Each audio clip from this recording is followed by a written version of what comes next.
టాలీవుడ్లో హీరోయిన్స్ కంటే టీవీ యాంకర్స్కు మంచి ఫాలోయింగ్ ఉంది. ఈ విషయం కొత్తగా చెప్పాల్సిన అవసరం లేదు, అందరికీ తెలిసిన విషయమే.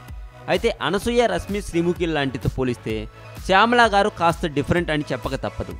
మోడ్రన్ డ్రెస్సులు జోలికి పోకుండా కాటన్ చీరలు, ట్రెడిషనల్ దుస్తులు ధరించి అచ్చ తెలుగు యాంకర్గా ఎంతో డిసెంట్గా, అమాయకంగా కనిపిస్తూ ఉంటుంది.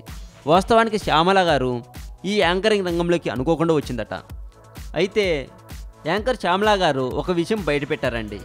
ఇంతకీ ఆ విషయం ఏంటంటే, మొదట్లో టీవీలో వంట ప్రోగ్రాంతో బాగా గుర్తింపు తెచ్చుకునేది. అయితే వంటల కార్యక్రమాలు చేసే సమయంలో ప్రేక్షకులను మోసం చేసిన విషయం శ్యామల ఇటీవల ఇంటర్వ్యూలో బయట పెట్టింది. మోసమా అని గట్టిగా అడిగితే మోసం లాంటిదే అని చెప్పచ్చు. శ్యామల గారు వంట ప్రోగ్రాం చేసేటప్పుడు ఆ ప్రోగ్రాంలో వంట చేస్తే వాటిని యాంకర్లు టేస్ట్ చేసి ఎలా ఉందో చెప్పడం లాంటివి చేస్తూ ఉంటారు. ఈ విషయం గురించి శ్యామల తెలుపుతూ, టేస్ట్ చేసి చెప్పాల్సిన టైంలో నేనెప్పుడు ఆ వంటకాన్ని తినేదాన్ని కాను. నేను తెచ్చుకున్న చాక్లెట్ కానీ పిప్పర్మెంట్ కానీ తినేసి అవసరమైన ఎక్స్ప్రెషన్స్ ఇచ్చేదాన్ని.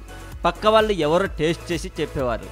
ఒక రకంగా ఇది మోసం లాంటిదే, కానీ ఉద్యోగంలో ఇలాంటి తిప్పలు తప్పవు కదా అని అసలు విషయం బయటపెట్టింది శ్యామల గారు. ఇక యాంకర్ గురించి పక్కన పెడితే ఇంకొక న్యూస్ ఏంటంటే, పవన్ కళ్యాణ్ గారు నటిస్తున్నటువంటి కాటమరాయుడు సినిమా సెట్లో మెగాస్టార్ చిరంజీవి గారు షూటింగ్ జరుపుకుంటున్నారట.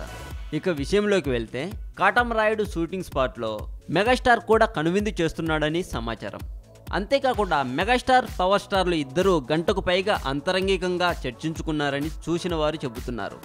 అయితే ఈ చర్చలు రాజకీయాలకు సంబంధించినవా, సినిమాల గురించా, లేక ఫ్యామిలీ రిలేషన్స్ గురించా అనే విషయం మాత్రం ఇంకా తెలియదు. ఇక పవన్ కళ్యాణ్ గారి కాటమరాయుడు సినిమా, మెగాస్టార్ 150వ సినిమా హిట్ కొట్టాలని మనస్ఫూర్తిగా కోరుకుంటుంది టాలీవుడ్ సెంట్రల్.